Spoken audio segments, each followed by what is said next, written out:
Tymon Kolasinski recently broke the 3x3 world record average with a 4.86 second average of his own. Today, I'm going to try to unofficially break his record by using the scrambles he used in competition. I will have 5 attempts to break his record, whereas he only had 1. Let's see how I do. Thank you to SpeedCubeDB for having the scrambles on their site. For his first solve, Tymon got a 402 second single. For his second solve, Tymon got a 4.68 second single. For his third solve, Tymon got a 5.33 second single. For his fourth solve, Tymon got a 4.56 second single. For his fifth solve, Tymon got a 5.59 second single. My goal with these 5 averages is to get as close to the world record time as possible. Let's head on into the first average. This first average wasn't very good. I did get a 6 and a 7 in the first 2 solves, but the rest of the solves were low 9s. Even though I know that I'm not going to break the world record average, which is unsurprising to absolutely everybody, I thought maybe I could get a 7, maybe a 6 second average of 5, because Tymon got 4 seconds off of scrambles, so I thought maybe they were pretty lucky. It was an 8:56 average of 5 with the best time of 6:04 and the worst time of 9:36. The second average started off a little bit better than the first average, starting with a 6:03 followed by an 8:63 followed by a 7:67. Although it was a solid start, I ended up getting a 12.4 second single on the fourth solve, followed by a 9:10, which is okay. The second average was marginally better than the first average, coming in at 8.47 with the best single of 6:03 and the worst single of 12.4. The third average started out with a 6:50 single.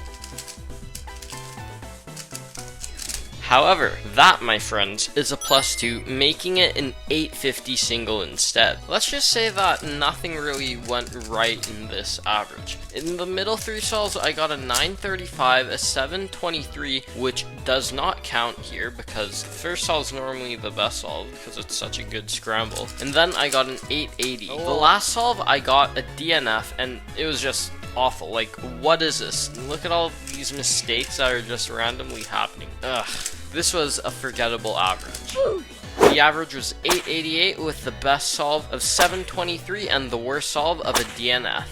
Let's get this fourth average over with. So I started with a 576 +2'd into a 776, and then I got a DNF because of a corner twist. Third solve, I got a 678, which doesn't count, of course, because the first solve was +2'd, and then I got a 910 and a 1066. This is the first and only average that is over 9 seconds, coming in at 917, with the best solve of 678 and a worst solve of a DNF. So, no, it does not look like I'm going to beat Tymon's world record average of 486. Instead, let's take this last average and just do our best and try to get the best average of the video on the 5th and final one. If the 5th and final average is the best average of this video, every single person watching this, you have to hit the like button and subscribe if you haven't already. Solve 1 was horrendous for the scramble. I ended up getting a 735. At this point, only 1 solve in, it looked over. I wasn't gonna be able to beat my best average of the video. However, my next solve was decent, coming in at 823.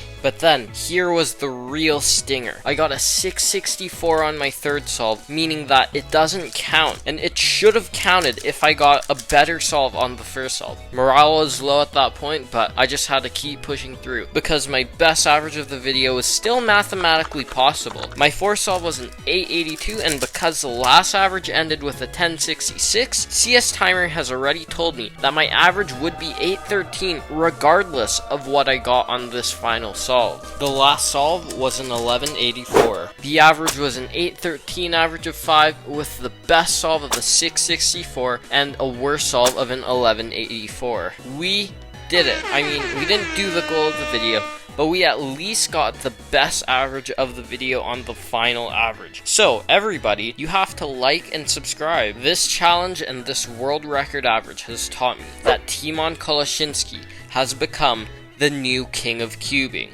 For now.